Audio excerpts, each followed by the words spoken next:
Por suerte son mis últimas clases porque si no terminaríamos a la hora que hay que terminar la clase llegando.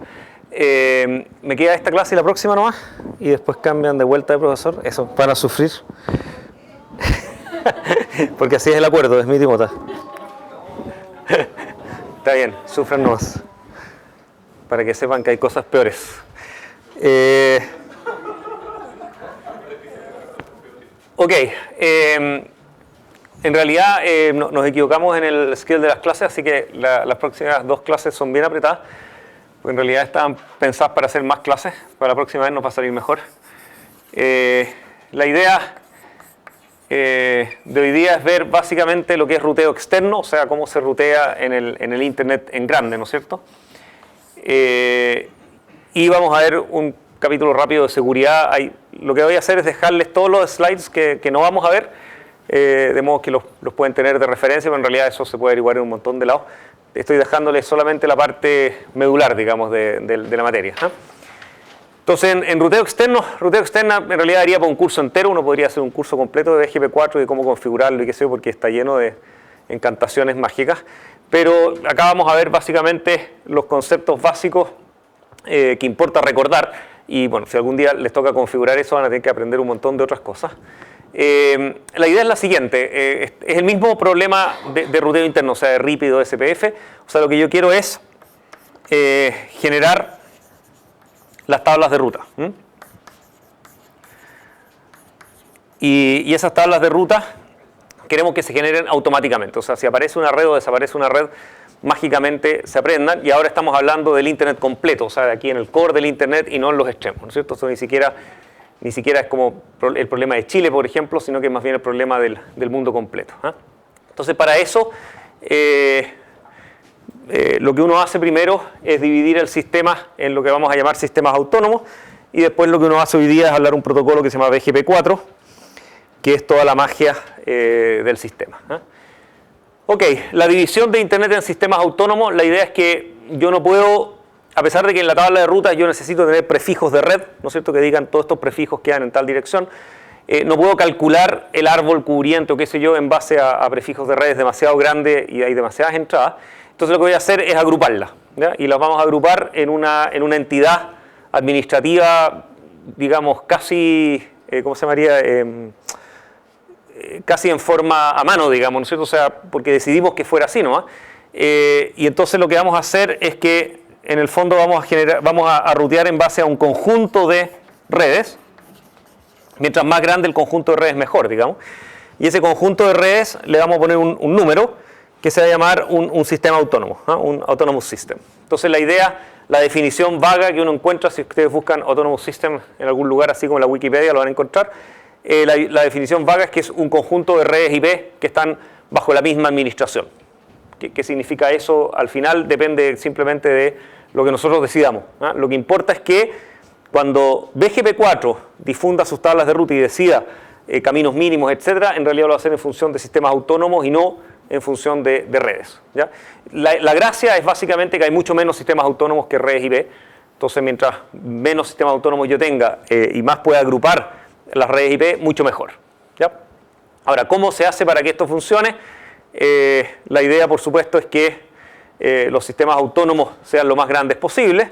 Y en general lo que vamos a hacer con los sistemas autónomos que son conexos, ¿no es cierto? O sea que en el fondo todas las redes IP de un sistema autónomo se pueden accesar llegando a ese sistema autónomo. O sea, cualquier red que yo llegue a ese sistema autónomo significa que de ahí yo tengo acceso directo a las otras redes, ¿sí? ¿Esto fue lo que hubo que hacer con el terremoto cuando se cayó la fibra o es un nivel más arriba todavía? Sí, de hecho el protocolo de ruteo que funcionó durante un rato cuando se cayó la fibra fue BGP4. Y lo que hace es decidir, ok, de aquí para adelante está caído este camino, entonces ahora vamos a encontrar este otro. Y de hecho eso funcionó bien. Dentro de las pocas cosas que funcionaron bien, el ruteo de ese minuto funcionó y encontró los backups necesarios, ¿eh? Es exactamente esto.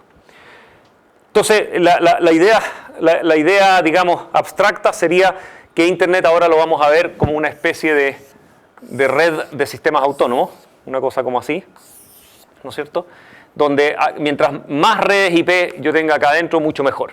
¿ya? Y el concepto es básicamente que si ustedes encuentran una entrada a este sistema autónomo, no sé, a través de esta dirección IP, lo que importa es que una vez que llegaron a esta dirección IP, todas estas otras direcciones IP son alcanzables sin salir de ese sistema autónomo. Eso es lo único que es importante. Por ejemplo, que sea la Universidad de Chile podría ser un sistema autónomo con todas las redes IP que hay dentro de la Universidad de Chile, ¿no es cierto? Y eso significa que por cualquier parte... Ahora, eso significa una regla importante, que es que si yo entro por un enlace que llega directo a medicina, adentro de la Universidad de Chile va a rutear hacia ingeniería, ¿no es cierto? Y no hay límites entre ellos. Si medicina quiere tener administración sobre su red y decir yo no quiero servir de tránsito hacia ingeniería, no puede estar adentro del mismo sistema autónomo. ¿Okay? Tiene que estar en otro, digamos, o no usar sistemas autónomos para nada, digamos, que es otra posibilidad. Entonces, en general, las redes que pertenecen a un sistema autónomo, la idea es que sean conexas entre ellas para que el protocolo funcione. Ok. La idea, entonces, en general, es que yo tengo un sistema autónomo que podría ser, digamos, una corporación grande o incluso, normalmente es un ISP, en realidad, un sistema autónomo hoy día. Entonces, qué sé yo, Entel es un gran sistema autónomo, si ustedes quieren, y Telefónica es otro sistema autónomo. Y lo que uno hace cuando quiere rutear entre sistemas autónomos es que uno configura routers de borde, y eso se configura a mano, no es dinámico, ellos no se encuentran dinámicamente y que se como en RIPO, en SPF, sino que yo digo, este router yo voy y lo configuro. Tú eres un router BGP4 y hablas BGP4 con este tipo, con ese tipo y con ese otro tipo. Y los otros, viceversa, tienen que estar configurados igual de vuelta para que se entiendan, ¿ya? Y a diferencia de los otros protocolos que vimos, los routers entre ellos establecen una conexión TCP, por lo tanto pueden pasar, no tienen que estar ni directamente conectados, por ejemplo, ¿no es cierto? Ni siquiera a la misma red física, podrían ser routers que pasan a través de otros routers incluso para hablar entre ellos, ¿ya? Normalmente están directamente conectados, pero no tiene por qué serlo, ¿eh? Y hablan TCP, de modo que efectivamente uno pueda pasar por distintos tipos de redes, pueden estar incluso lejos, e intercambiar tablas de rutas entre ellos, ¿eh? El viejo protocolo original de IP se llamaba EGP y el nuevo protocolo es BGP, su versión actual es 4 y es la que todo el mundo utiliza hoy en día, ¿ya? Y todo el mundo está de acuerdo además que BGP es una mala solución al problema, de hecho nunca fue hecho para lo que hoy día se está usando, pero es la solución de facto que todo el mundo usa, digamos, y hoy día está tan diseminado que nadie ha sido capaz de introducir nuevos protocolos de ruteo en Internet desde hace por lo menos... BGP debe estar dando vueltas por lo menos hace 15 años y probablemente la versión 4 incluso, ¿eh? Ok, y entonces, ¿cómo uno resuelve hoy día en general? Conexión se escribe con X, tengo que corregir todavía mis slides. Básicamente tengo distintos tipos de sistemas autónomos normalmente. Los sistemas autónomos más clásicos son los ISPs, que en el fondo son sistemas autónomos que se llaman de tránsito. En el fondo significa que yo voy a dejar que pase algo como esto, ¿no es cierto? O sea, que este me use a mí y yo pueda pasar hacia allá, o por lo menos que mis clientes, ¿no es cierto?, finales, que normalmente yo los absorbo dentro de mi sistema autónomo, son capaces de pasar a través mío y yo les doy el servicio de tránsito a través mío, ¿ya? Una de las grandes chorezas de BGP4 y por la única razón por la cual todos lo usan a nivel masivo, es que permite, en las tablas de configuración, permite tener lo que se llaman políticas. O sea, yo puedo tener políticas extrañas, medio comerciales si ustedes quieren, del estilo, yo acepto todas las redes que vienen desde este tipo, pero yo no acepto ser una red de tránsito para ese tipo.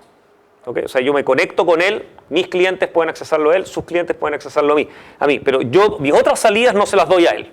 ¿Okay? Sería el típico deal que tendría alguien con Entel, con Telefónica, por ejemplo, ¿no es cierto? O sea, que mi enlace internacional es mío, tu enlace internacional es tuyo, pero nuestros clientes se pueden ver mutuamente. Ese tipo de políticas y restricciones, uno las puede poner en un archivo de configuración espantosos, que son súper difíciles de mantener, pero que a los comerciales les encanta porque permite tener, digamos, restricciones no técnicas al protocolo. Y esa es la única razón por la cual BGP es tan usado, digamos. Ahora, existen otros tipos de sistema autónomo, los más típicos que probablemente van a aparecer cada vez más en Chile son los que se llaman los multi-home. Por ejemplo, el NIC es un sistema autónomo multi-home, que en el fondo es como un usuario final, si ustedes quieren, un sitio web, ¿no es cierto? Es alguien que quiere tener conectividad, pero que quiere tener conectividad por más de un ISP y quiere tener conectividad respaldada dinámicamente, ¿no es cierto? O sea, que cuando un enlace a un ISP se cae, tiene full acceso por el otro ISP. Entonces uno tiene que hablar BGP4 con los distintos ISP y uno tiene que usar un sistema autónomo propio.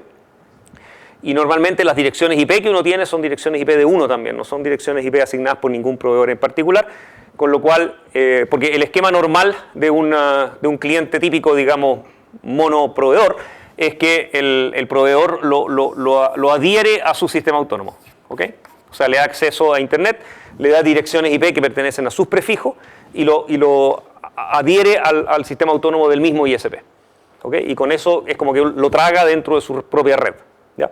Cuando uno quiere ser multiproveedor, en general uno tiene que vivir en un sistema autónomo propio y habla entonces con distintos proveedores y uno entonces puede usar BGP4, ¿no es cierto? Ahora la diferencia del multihome con los otros es que él no quiere ser una red de tránsito, o sea, el NIC no rutea tránsito entre Entel y GTD, ¿okay?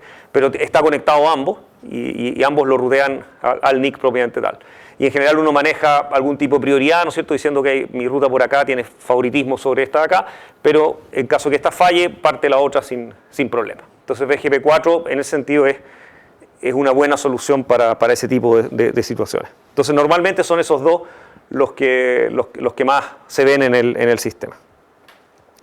Entonces la configuración clásica es algo como esto, o sea, por ejemplo, un ISP, entre comillas, de usuario final, que sería el ISP típico chileno, donde todas las corporaciones se conectan directamente y forman parte del sistema autónomo de ese ISP.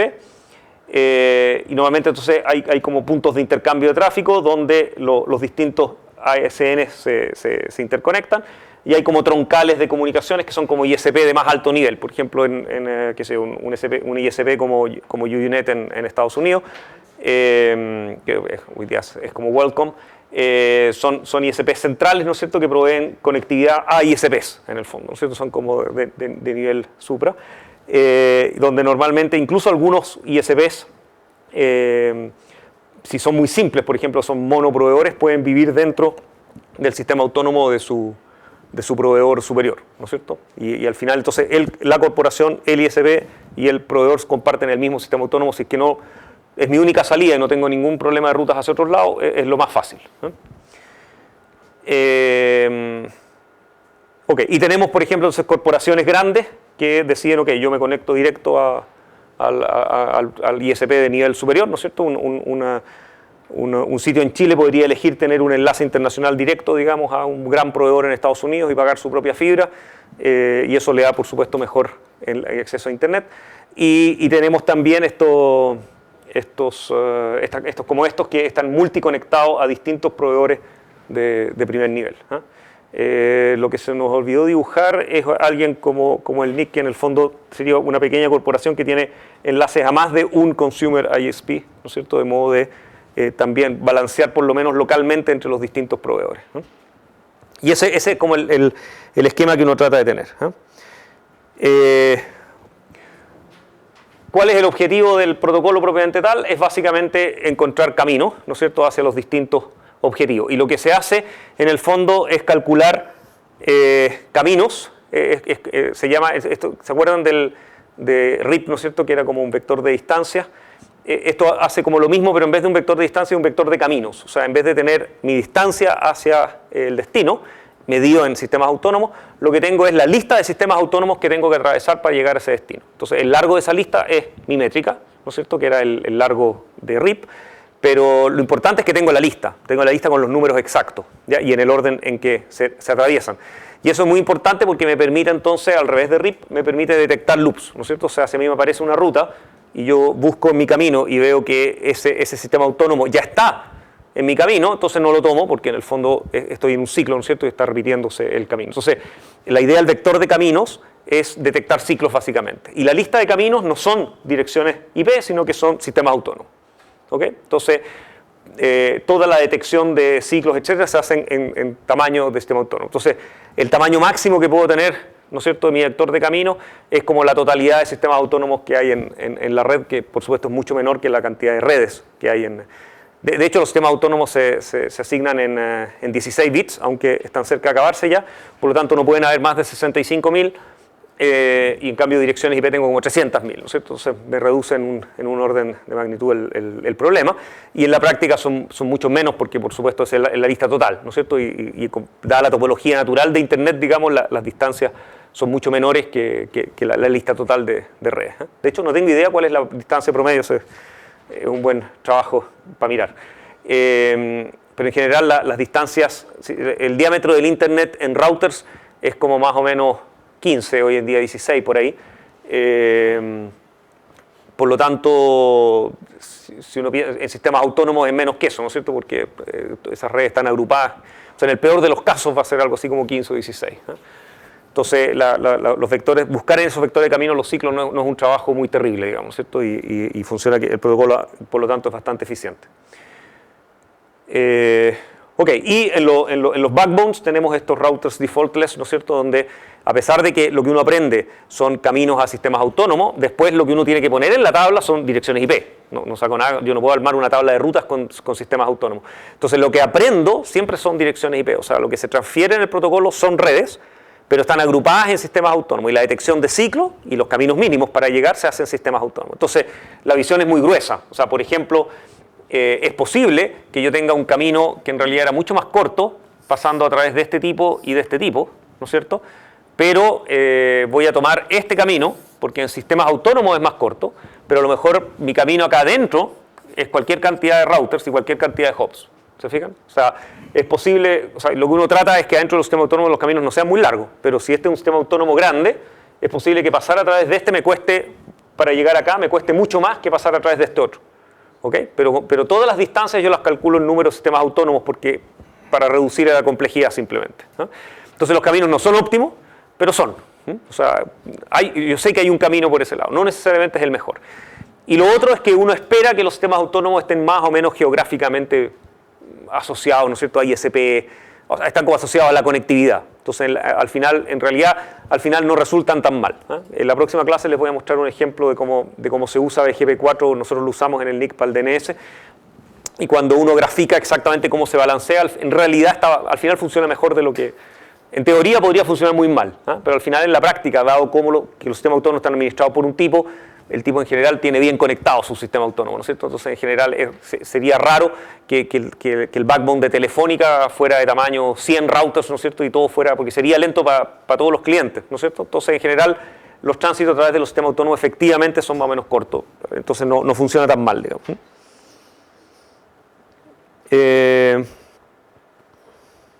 Ya, vamos a eliminar eso.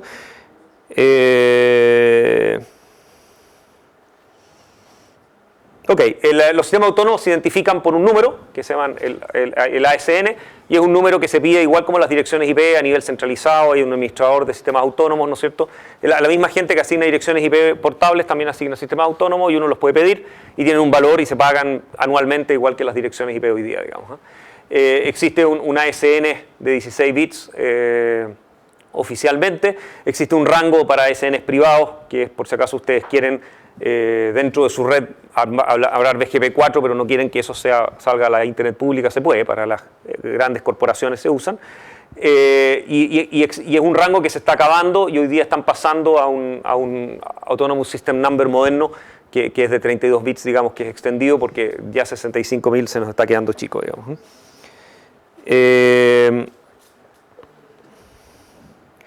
Ok, un pequeño detalle nomás, el BGP4 tiene dos versiones. Una es la versión que se habla entre este router y este otro, que es como el BGP4 externo, ¿no? Y hay un protocolo interno que se habla entre todos estos routers, que son como mis routers de borde de BGP4. Entonces, entre ellos, también tienen que conectar, ¿no? Que son para armar la red completa del sistema autónomo. Y este tiene el mismo formato de mensajes, pero se consideran conexiones internas dentro del mismo sistema autónomo. Entonces, este es un BGP interno y este es un BGP externo. Y es importante que esta conectividad esté también completamente dada, de modo que yo sepa exactamente lo que se hace. En general, estos routers hacia adentro también hablan o SPF o RIP o cosas así y aprenden dinámicamente las rutas internas, pero normalmente no las diseminan automáticamente hacia afuera, ¿okay? Sino que normalmente yo tengo acá una tablita bien configurada a mano diciendo, mira, hacia Telefónica yo le aviso estos tipos nomás, y estos otros de acá se los escondo. Normalmente hay una administración política seria de qué es lo que yo aviso hacia quién, ¿ah? Y se hace como una diferenciación de hacia quién se avisa. Esa es la parte más fregada del asunto porque muchas veces las políticas comerciales no son las políticas que tecnológicamente son las más ideales, digamos, ¿cierto? O sea, que trato de defender ciertas cosas que después hacen que... Y después, por supuesto, nadie se acuerda que existía ese filtro, que no se avisaba esa red y empieza... ¿Por qué no aprendió dinámicamente no sé qué red? Y es porque acá había una configuración que decía, esta es la lista de red que se avisa y nada más. Entonces, administrar eso en general es un pequeño caos. Algo importante, en casos de falla, por supuesto, las rutas se reenvían y se reaprenden, ¿no es cierto? Y en general, la convergencia de BGP4 es intermedia, no es ni demasiado rápida ni demasiado lenta. Normalmente, digamos, uno espera que al cabo de algunos minutos, digamos, tipo 2-3 minutos, una caída de enlace, digamos, en BGP4 debería estar corregida. Eso es más o menos el tiempo de convergencia. No es como tipo SPF, que la idea es que fuera inmediato, pero es razonable cuando se trata de protocolos de este nivel, digamos. Y hoy día se considera un problema abierto realmente, o sea, esto en realidad es como una especie de parche de ingeniería que hace que más o menos funciona, pero en realidad el problema del ruteo en serio en Internet es un problema que está lleno de investigadores haciendo distintos temas, normalmente sin mucho entrega, digamos, hacia Internet, porque en Internet nadie se atreve a hacer experimentos a esta altura. Les recomiendo ver la página web de CAIDA. CAIDA es un proyecto grande en la Universidad de California, San Diego, que básicamente lo que hace es monitorear la salud del ruteo de Internet en forma sistemática, hace unos gráficos bien bonitos de la inestabilidad en la tabla de rutas, etc. A medida que la tabla de rutas crece, es cada vez más inestable, ¿no? Y tenemos un problema un poco como de resonancia, si ustedes quieren, de que cuando tengo 300.000 direcciones en memoria, la probabilidad de que en este minuto haya una que está cambiando de estado empieza a ser cada vez más alto. Y en la medida que hay una que cambia de estado, es igual como nos pasaba en OSPF, ¿no es cierto? Que empezamos a generar un tiempo enorme de router en volver a calcular las rutas óptimas y volver a arreglar mi tabla, y cuando termino de arreglarla hay otra más que varía y tengo que volver a recalcular. Entonces al final los routers pasan todo el tiempo recalculando en vez de... Y eso se llama la inestabilidad en la tabla de rutas, digamos, que es un problema candente hoy día. Aparte de muchas otras fragilidades, no sé si se acuerdan de hace algunos años pasó que Pakistán decidió censurar YouTube en su propio país, digamos, y el tipo se equivocó. Y entonces lo que hizo fue decir las direcciones IP de YouTube están para acá, para que todos los usuarios de Pakistán, digamos, cayeran a una especie de basurero de Internet de donde no llegaban a ninguna parte, pero se equivocaron y en vez de difundirlo solo en Pakistán, se dedicaron a difundirlo por el mundo entero. Y como la métrica con la que lo difundían era muy corta, porque la idea era atrapar todos los caminos, todo el mundo empezó a creerle. Y todo el tráfico de YouTube se fue a Pakistán. Y dejaron a YouTube abajo durante como algunas horas, digamos, hasta que descubrieron cuál era el problema y qué sé yo. Y eso demostró también que el sistema de ruteo es muy frágil frente a, entre comillas, ataques, digamos, que este fue una especie de ataque por error, pero es una especie de ataque finalmente. Porque en el fondo siempre le creen a los routers con los cuales están hablando. O sea, si un ISP... Si yo le digo a un ISP central en Estados Unidos, yo soy un ISP en Chile y hablo BGP4, él me cree todo lo que yo le digo, de ahí para adelante. ¿Okay? Entonces, tanto por error como por mala intención, yo puedo decirle cualquier estupidez y puedo matar Internet durante un rato. Por supuesto, después me llueve el oprobio, pero es bastante frágil en el sentido para una red. Entonces, está lleno de trabajos también de cómo hacer más seguro esto, cómo verificar que si hay un error yo lo puedo detectar y que no me deje el desastre. Entonces es todavía un problema abierto en el sistema. Ok, eso era con respecto a ruteo. Seguridad es un tema hiper amplio y en este sí que los slides iban bastante más lejos que lo que yo quería. Así que les estoy dejando los slides, pero me los voy a saltar hoy día, pero están puestos en el PPT que les voy a dejar. En general están comentados estos que el slide está escondido para que yo no lo muestre, pero está ahí. Así que si ustedes lo miran en modo, digamos, PPT, lo van a encontrar. Básicamente, el tema de seguridad hoy día está bastante mal manejado, y en general lo que uno termina logrando es hacer una especie de separación entre dos mundos, que uno sería como el Internet real, que sería el Internet externo, ¿no es cierto?, etcétera, y otro sería como mi intranet, si ustedes quieren, que es como la red corporativa propiamente tal. Y en general lo que uno hace es poner entre medio lo que se llama un cortafuego, que en el fondo es una especie de muro, ¿no es cierto?, que me impide que el público entre a mi red. ¿Ya? Es el equivalente, digamos, de estos condominios cerrados, ¿no es cierto?, donde no dejan entrar a nadie, y tiene las mismas características, o sea que al final es útil para que la gente viva más feliz pensando que nadie puede entrar, pero cuando yo quiero que entre, tampoco puede entrar, ¿no es cierto? O sea que tengo el mismo tipo de problemas de que al final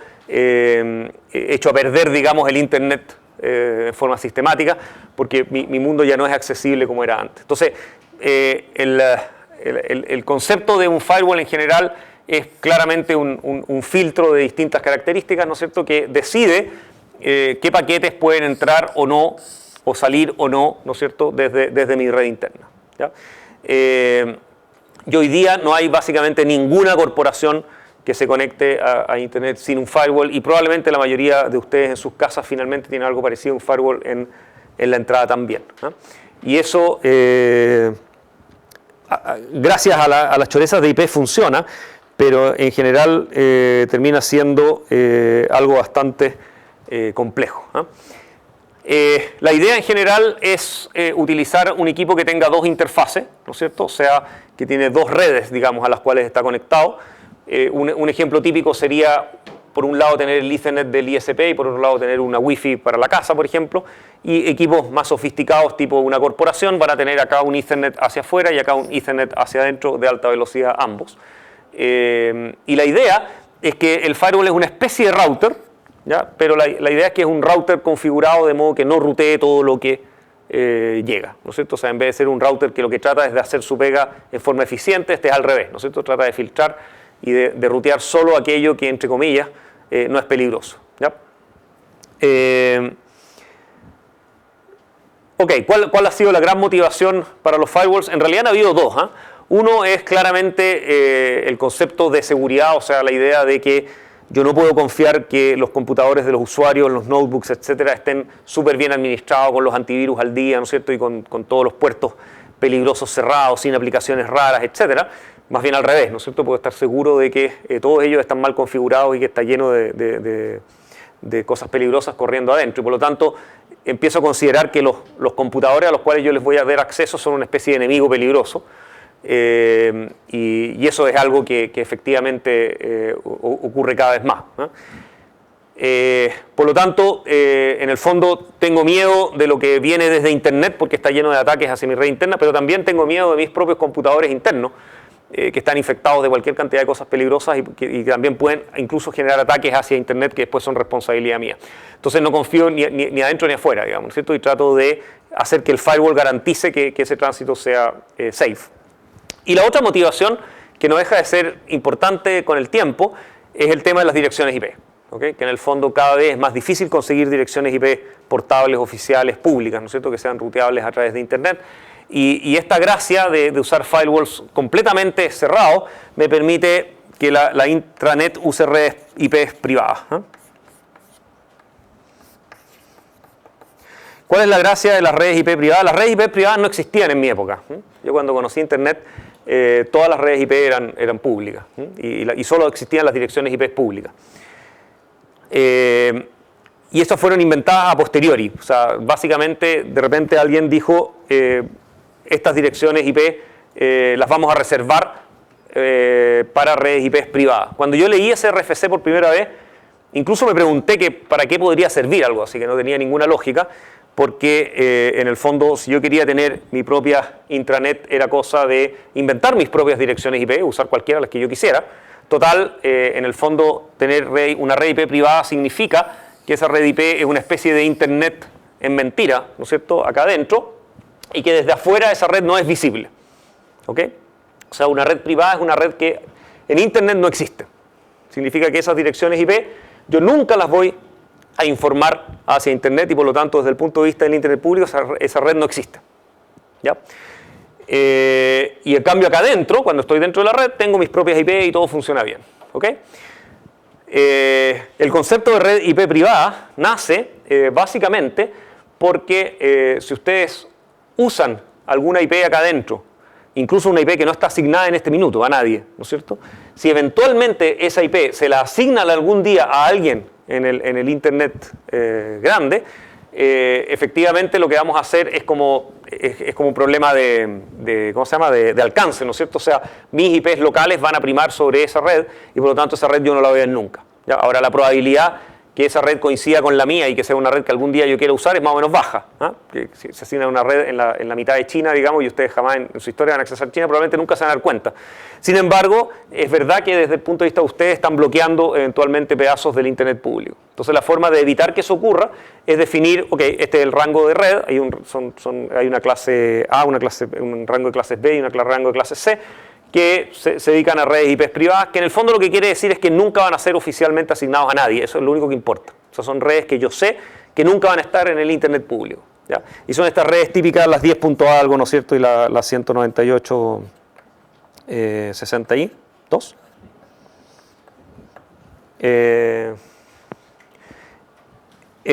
¿Y cómo se llama? Y la 10 es una clase A, así que es una red absolutamente gigantesca. ¿Ya? Y entonces la idea es que ustedes libremente pueden usar estas direcciones dentro de sus redes privadas y no van a tener problema. Y la idea entonces es que eventualmente acá van a tener otra red con otro firewall y van a tener aquí otra red privada. Y eventualmente esa red privada incluso podría estar usando las mismas direcciones IP que ustedes y no hay problema. Porque desde el punto de vista del Internet público único y con direcciones IP irrepetibles, esto es lo único que tiene que preservarse. Lo que hagan acá adentro, como ustedes no son visibles, no hay problema. ¿Ya? ¿Cómo doy acceso entonces a las aplicaciones acá adentro? La idea entonces es que estoy obligado a hacer cosas mágicas en este equipo. ¿Ya? Lo vamos a ver al tiro. Hay dos formas clásicas de hacer el tráfico cuando tenemos direcciones privadas. Ok, vamos a... Entonces, las configuraciones clásicas de firewall son de este estilo. En el fondo tengo el Internet, la red interna, y tengo una zona intermedia que se llama la zona desmilitarizada, que es como esa zona que existe en las fronteras, ¿no es cierto?, entre la frontera A y la frontera B, que es como una tierra de nadie. En este caso es más o menos la misma idea, y en general todos mis servicios oficiales están en esta zona. Entonces, esta zona es accesible desde la red interna y desde Internet, y es el punto común, digamos, entre ambos. Pero desde Internet yo no puedo accesar directamente la red interna. ¿Ya? Después vamos a ver cómo hacemos para que la red interna sí pueda salir a Internet en forma semi-transparente. Y la otra posibilidad es tener como varias redes distintas en mi corporación y en el fondo tener una especie de firewall entre ellas. ¿Ya? Eso es medio espantoso. Pero hay muchas corporaciones que les encanta. Codelco es el mejor ejemplo que yo conozco, donde es absolutamente imposible hacer nada en ninguna parte hacia ninguna otra parte, ¿no? O sea, en el fondo, desde el teniente yo no puedo ir a Codelco Norte a hacer nada, digamos, ¿no es cierto? Porque Codelco Norte tiene su propio firewall y considera que todo lo que está fuera de Codelco Norte es un enemigo. Y por lo tanto hacer aplicaciones corporativas, por ejemplo, es un desastre porque significa negociar con 10.000 administradores de sistemas autónomos, donde cada uno considera que su red es la única segura y protegida y son todos paranoicos entre todos, ¿no? Por lo tanto, muchas veces también tengo firewalls internos, digamos, entre las distintas entidades, sobre todo en las corporaciones muy grandes. Y por supuesto, entonces, después yo le puedo empezar a agregar funcionalidades cada vez más esotéricas, ¿no es cierto?, del estilo, por ejemplo, de definir horario de acceso, definir autentificación antes de entrar, ¿no es cierto? Ustedes han visto estos hotspots, por ejemplo, donde si yo me conecto a la red me dan un IP, pero después me fuerzan a pasar cualquier cosa que ustedes pongan, pasan por un servidor web, digamos, que los autentifica y mientras no estén autentificados, toda cosa que ustedes tipeen los lleva a ese mismo servidor web, ¿no es cierto? Es como un punto oficial de acceso y de autentificación. Y una vez que son autentificados, sus paquetes IP son ruteados. Todos son servicios clásicos de firewalls que hacen las cosas cada vez más complicadas y, por supuesto, hace cada vez más difícil instalar aplicaciones nuevas y cosas como esa. Ok, primera forma clásica de funcionar es hacer lo que se llama NAT. Vamos a hacerlo de otro color eso. Entonces, la primera forma clásica de tener un firewall con una red privada interna es hacer lo que se llama Network Address Translation, ¿ya? Que en el fondo lo que ustedes hacen es que todo paquete IP que llega por este lado y que tiene una IP interna, el router lo transforma en si es que decide dejarlo pasar, por supuesto, lo transforma en un paquete IP distinto, que en el fondo, si el firewall tiene una dirección IP de firewall 1, todos los paquetes que salen desde la red van con dirección IP Firewall 1. ¿Ya? Y lo que en general tengo que hacer es... y por supuesto puedo tener un rango de direcciones IP posible. Si yo tengo aquí, por ejemplo, un rango de direcciones IP asignadas desde el proveedor, en el fondo yo puedo traducir desde IP interna a Firewall 1, a Firewall 2, a Firewall 3, a las que tenga disponibles en ese minuto, y puedo en el fondo multiplexar varias direcciones IP internas a varias direcciones IP externas. Y lo que hace mucha gente es más bien hacer una multiplexión de ports, que es lo que típicamente va a ser el firewall que ustedes tienen en la casa, que en el fondo van a tener una sola IP asignada por el proveedor válida, y lo que hacemos entonces es que en el fondo a cada par IP port, ¿no es cierto?, de interno, le asigno un par Firewall 1 que es siempre igual, porque es la única dirección IP que tengo, y lo que le asigno es un port raro. ¿Ya? Y entonces acá en memoria mantengo una tabla que dice este tipo corresponde a ese tipo. Entonces cuando me llegue la respuesta, que va a ir por supuesto a Firewall 1 port N, yo voy a ir a mi tabla y voy a decir, sí, eso corresponde a la IP interna tanto y al port tanto. ¿Ya? Ahora, por supuesto, significa que tengo limitaciones porque voy a tener como 65.000 ports nomás disponibles por protocolo. Por lo tanto, en total, acá adentro, si tengo una sola IP, puedo tener máximo 65.000 cosas distintas corriendo. Es como máquinas multiplicado por ports que están usando, ¿no es cierto? Pero 65.000 es un número razonable para todos los fines prácticos, por lo menos para una casa. Incluso para mi casa, por lo tanto, en general con una IP me basta, ¿no es cierto? Pero el caso genérico de una corporación grande va a ser más bien, además, tener un montón de IPs también disponibles y cada IP se puede usar con 65.000 ports distintos. Y lo que importa es que cada vez que me llega una respuesta, yo lo veo en mi tabla y lo veo hacia adentro. ¿Ya? Eso es NAT. NAT es uno de los protocolos más odiados por los desarrolladores de aplicaciones, ¿no? O sea, de hecho, la única gracia por la cual Skype se hizo hiper popular y todo el mundo lo usa es porque tenía una tecnología extraordinariamente hábil para poder hablar desde adentro de una red privada hacia otra red privada sin que se notara. ¿Okay? Y era lo más difícil que tenían los protocolos a esa altura, era cómo atravesar estos muros de NAT. ¿Por qué? Porque en el fondo significa que cuando ustedes abren una conexión hacia afuera, alguien asigna esto y de ahí para adelante les pueden responder, ¿no es cierto? Pero significa que desde afuera nunca nadie puede accesarlos a ustedes directamente, salvo que alguien configure lo que se llama un reverse NAT, digamos que en el fondo es una tablita a mano que pone un administrador de sistemas acá que dice, oye, el port 80 de Firewall 1 en realidad lo va a responder esta máquina en el port 8080 y es en la IP interna no sé cuánto. Entonces es como cablear a mano esta tabla para razones iniciales, que normalmente nadie lo hace, ¿no es cierto? Salvo que realmente yo tenga un servidor web adentro que me interesa. Y por lo tanto, cuando Skype quería hablar hacia afuera, se encontraba con que finalmente estaba todo bloqueado, ¿no es cierto? Y no era capaz de hablar hacia ninguna parte. Entonces lo que hace Skype hoy día es que básicamente todos sus paquetes van siempre dirigidos al port 80, que es el port web, que es el único que siempre está habilitado en cualquier firewall que ustedes tengan, porque a nadie, o sea, a la gente le puedo eliminar todo lo que hay en Internet salvo el web, ¿no es cierto? O sea, eso, sin el web la gente cree que Internet no existe. Por lo tanto, en todos los firewalls yo puedo pasar al port 80. Entonces lo que hago es que todos los paquetes de Skype pasan disfrazados de que fueran protocolo web y lo que hacen es tratar de conectarse a algún servidor Skype en el port 80 en el mundo, que él, por otro lado, si son dos máquinas tratando de conectar entre ellas, por último pueden pasar a través de un intermediario para encontrarse en ese intermediario y de ahí para adelante, como las tablas que han configurado, entre ellos dos pueden hablar directamente. Era una choreza bien interesante de Skype para lograr engañar a todos estos firewalls en el camino. ¿Por qué estamos obligados a usar NAT? Alguna gente lo justifica más por razones de seguridad, que en el fondo permite que mi red interna nunca va a ser accesible desde afuera, pero en realidad la gran razón de existir de NAT tiene que ver más bien con la escasez de direcciones. O sea, es tan complicado tener muchas direcciones. Ustedes traten de convencer a su ISP, por ejemplo, de asignarle un IP público a los 5 computadores que tienen en su casa. Jamás lo van a hacer, ¿ya? Por lo tanto, la verdadera, digamos, problemática que NAT resuelve es el poder tener múltiples IP sin tener que pedir más que unas pocas IP al proveedor, ¿ya? Entonces, la teoría de IP versión 6 es que, resolviendo el problema de la escasez de direcciones, NAT debería desaparecer del mundo. Y los promotores de IP versión 6 insisten en que NAT va a desaparecer del mundo, ¿ya? la sensación es que NAT no va a desaparecer del mundo. A la gente le encanta y los administradores de sistemas están fascinados con esta idea. Y a pesar de que es una pésima idea y realmente dificulta cualquier cantidad del sistema, al final cumple su misión y la gente le tiene mucho cariño. ¿Por qué los teóricos de Internet odiamos NAT?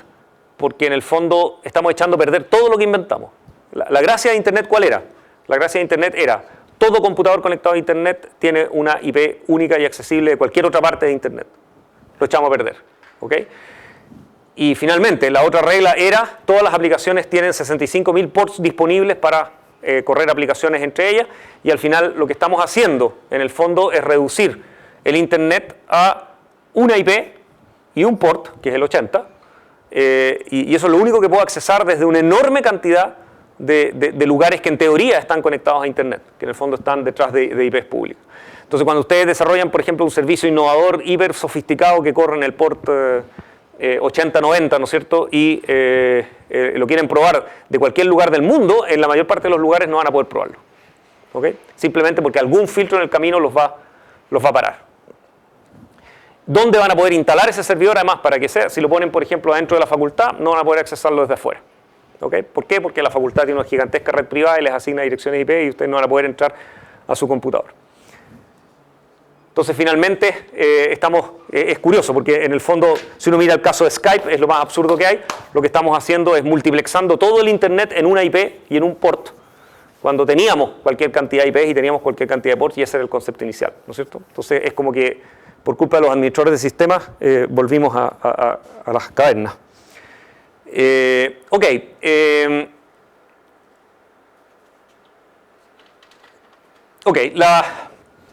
Los firewalls más sofisticados les gusta hacer unas cosas absolutamente horribles, que es mirar el contenido de los paquetes que pasan a través de ellos para tratar de entender lo que está pasando. ¿Ok? Entonces, no solo deciden si rutear o no, sino que son capaces, por ejemplo, de manejar conexiones. Determinar, por ejemplo, cuántas conexiones TCP hay entre tal lado y tal otro.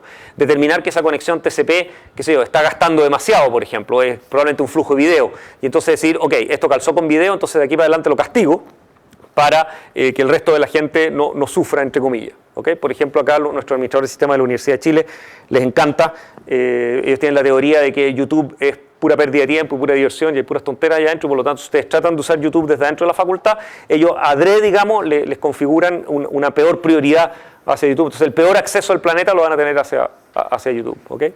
Que es una discriminación negativa, digamos, entonces, ¿cómo se hace eso? Se hace tratando de entender lo que está pasando y el tipo de contenido que hay. Y por supuesto hay que comprar servers carísimos y gastarse millones de dólares, digamos, en filtrar. Habría sido mejor invertirlo en más ancho banda nomás. Ok, dejemos esto. Eso. Y la otra versión de un firewall de seguridad es, en vez de hacer traducción de direcciones, ¿no es cierto? Vía un filtro, digamos, de paquete, lo que se llama NAT, lo que hago es en realidad decidir que aquí no hay ruteo. Entonces, esto jamás rutea paquetes entre esta red y esta. O sea, esta red está desconectada de esa otra red. ¿Ya? ¿Y cómo hago para que esto funcione? Genero aplicaciones que se llaman proxies. Un proxy en la jerga diplomática, eso lo aprendí después que técnica. En la agenda diplomática, un proxy es una persona que me representa. ¿Okay? Es como un... ¿Cómo se llamaría? ¿Cómo se llama en los directorios cuando alguien... es como alguien que tiene un poder para representarme en una reunión. Entonces, él hace como que fuera yo y tiene todo el poder para hablar como si fuera yo. Entonces, un proxy en este concepto es alguien que se hace pasar o es, digamos, el equivalente a ese otro que ustedes quieren. Entonces, el caso más típico es el web. En el fondo, los browsers que corren acá adentro, hay que configurarlos y decirles su proxy es el firewall, ¿no es cierto? Entonces, se le dice su proxy es el firewall en la dirección interna, por supuesto, para que sea accesible desde adentro. Y en un port, que normalmente es el 8080, pero puede ser el 8000 o incluso podría ser el 80 si ustedes quieren, pero genera más bien confusiones eso. Entonces, en el fondo, cada vez que ustedes tipean aquí, yo quiero ir a www.uchile.cl, el browser sabe que él está configurado con un proxy, entonces él sabe que en realidad él no tiene idea cómo accesar esa dirección, entonces lo que hace es mandarle este request a este proxy. Entonces le decimos al proxy, oye, yo quiero conectarme a este URL, digamos, http:// etc. Y se lo manda como texto, ¿ya? Y entonces el encargado de realmente hacer eso es este tipo. Y este tipo tiene la gracia de que corre en el firewall. Por lo tanto, él como aplicación sí tiene acceso a Internet y él como aplicación es accesible desde adentro. Pero ningún paquete puede pasar ni de ida ni de vuelta en forma directa. ¿Ok? Entonces el proxy, ¿qué es lo que hace? Él a través de esta interfaz navega por Internet, encuentra el resultado es transferido hacia él y entonces él le responde con el resultado que él recibió. ¿Ya?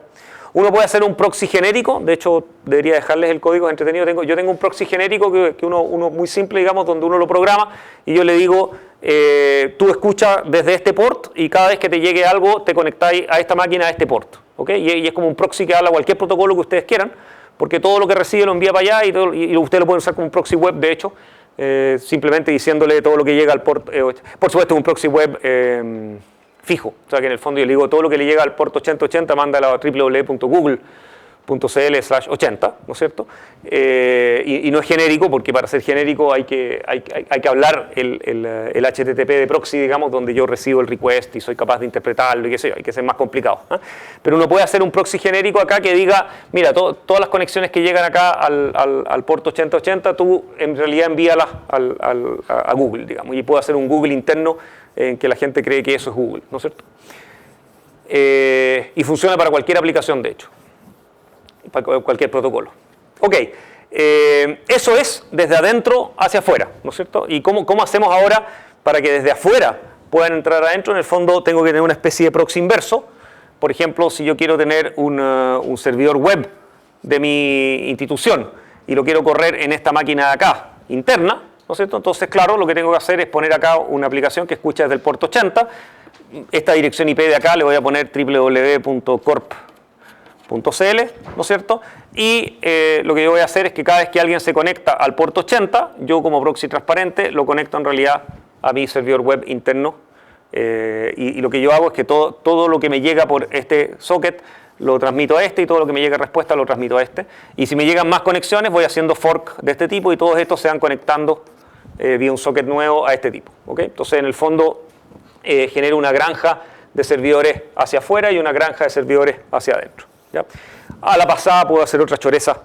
Por ejemplo, el proxy interno del web puede tener un caché gigantesco en disco duro, de modo que todos los URLs más populares que a mis usuarios les encantan están todos ahí localmente y no necesito ir a buscarlos. Ahí me ahorro toneladas de ancho banda si es que la gente es predecible, ¿no? Por lo menos los estudiantes universitarios no son predecibles. Nosotros hemos tenido unos proxies gigantescos en la universidad y nunca sirven de nada, digamos, porque ustedes son un caos. Ahora, yo sospecho que la gente normalmente es un caos también, pero hay gente que dice que la gente normal es más predecible que ustedes. No estoy muy seguro que sea cierto. Es súper difícil saber qué cosas realmente le interesan a la gente y descubrir.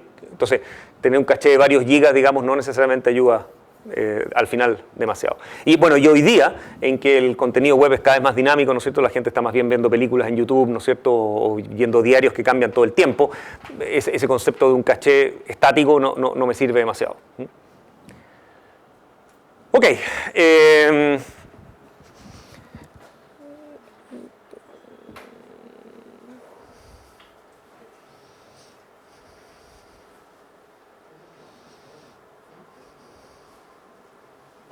Ok, el servidor de tipo proxy sí que es verdad, ese me convence más que NAT, de que efectivamente es más seguro en el sentido de que yo sé que mi única preocupación de seguridad real tiene que estar en ese servidor. O sea, es el único, es como mi puente levadizo del castillo. Entonces, el único lugar por el cual alguien me puede atacar es por este equipo de acá. Entonces, todo mi problema de seguridad se concentra en mirar un solo punto. ¿Ya? Eso en seguridad es crucial, porque cuando se trata de supervigilar 10.000 redes, 10.000 firewalls distintos bajo distintas administraciones, no hay cómo. ¿Ah? Pero poder mirar en un solo lugar es extraordinariamente útil. ¿Ya?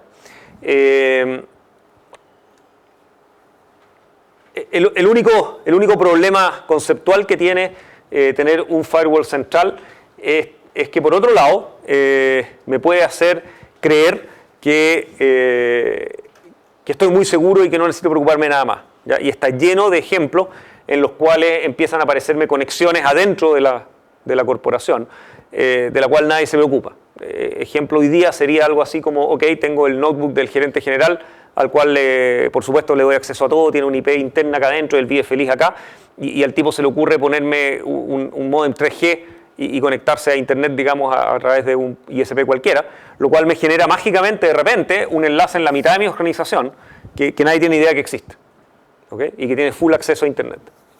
Entonces, el decir, ok, tengo esto configurado, por lo tanto estoy tranquilo y nada más pasa, no es tan simple hoy en día, en que en el fondo las formas de entrar a internet son cada vez más vastas y más raras. ¿Para qué hablar, no es cierto, el tipo que sin darse cuenta se conecta, no sé, a una wifi del vecino, ¿no es cierto?, que está abierta y que nadie se había dado cuenta.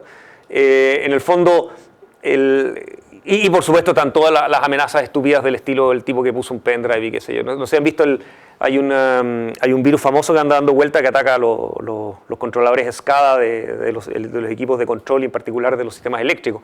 Que se supone que la primera difusión se hizo en una conferencia de seguridad en que a los asistentes les regalaron un pendrive, ¿no? Y los pendrives venían todos con el virus adentro. Y era genial darse cuenta que todos los asistentes a la famosa conferencia de seguridad, que todos están entrenadísimos en que jamás insertar un pendrive sin chequearlo en su computador, etc. Todos lo hicieron sin tomar ninguna precaución y esto se difundió por el internet completo. Y por supuesto, además era gente que tenía acceso a lugares importantes, digamos, por algo más en una conferencia de seguridad, digamos, ¿no? Entonces, al final está lleno de otras formas de entrar a la red interna que el hecho de tener, o sea, de repente uno tiene la ilusión de tener seguridad cuando en realidad no la existe, ¿no? Y si hay algo peor que no tener ninguna seguridad, es creer que uno tiene seguridad cuando en realidad tiene hoyos de los cuales uno no se preocupa, ¿no?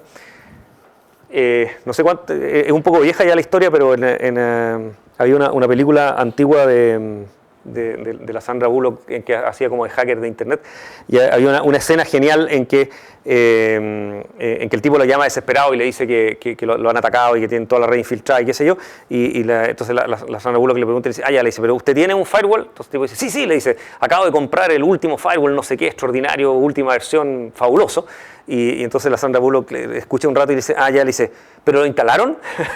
Esa es la buena pregunta, y por supuesto el tipo al otro lado no estaba muy seguro si lo habían instalado o no, él lo que sabía es que lo habían comprado. Es muy usual, digamos, esto de que hay una ilusión de seguridad cuando uno todavía no... Entonces, un firewall mal configurado es probablemente el peor enemigo en todos estos sistemas. Ok, esto yo creo que ya lo dije. Ok, ya, nos toca la próxima clase, sería la última clase, y vamos a revisar básicamente el último protocolo de los layers que nos están quedando. Si recuerdan la vieja historia, teníamos layer físico, teníamos layer IP, teníamos layer transporte, que en el fondo era o TCP o UDP, y obviamente más arriba tenemos las aplicaciones, que es lo que empieza la otra semana. Aquí al medio hay una cosa rara que no se ve por ninguna parte y que es crucial hoy en día para que el sistema funcione, que es el DNS, ¿no? Que en el fondo es básicamente la traducción de nombres de dominio a direcciones IP, ¿no? Porque a pesar de que ustedes ya saben, ¿no es cierto?, y a esta altura los requetes saben de que en realidad lo que valen son las direcciones IP y todo el protocolo de transporte y todas las conexiones se hacen de IP a IP. La gente común y corriente, el 99% de los usuarios de Internet, no tienen idea que las IP existen, digamos. Y lo que ellos creen que en realidad existen son los nombres de dominio, ¿ya? Entre la aplicación, mi browser, digamos, que va a decir yo quiero conectarme con www.google.cl y el protocolo de transporte, alguien tiene que hacer esa pega, ¿ya? Y ese alguien está bien escondido en el sistema en realidad, porque no está en ninguna parte, ¿no? O sea, en el fondo, cuando uno dibuja esto, uno dibuja las aplicaciones y el transporte. Y sin embargo, cuando uno habla de transporte, habla de direcciones IP, y cuando hace las aplicaciones, uno al connect, uno le pone un nombre de hostname mágico, y mágicamente eso se traduce a IP en alguna parte, ¿ya? Entonces la próxima clase nos vamos a dedicar a mirar en detalle cómo funciona eso y por qué no es visible en forma normal, digamos. En particular, ustedes no pueden encontrar en su computador ningún cliente que sea el cliente del DNS, como sería el browser o como sería el cliente de mail, o que son aplicaciones clientes que abren sus sockets, sino que en el fondo todas las aplicaciones que corren son a su vez clientes del DNS, ¿ya? Y eso hace que en realidad no se ve en ninguna parte. Ok, listo. Nos vemos en nuestra fabulosa última clase el jueves.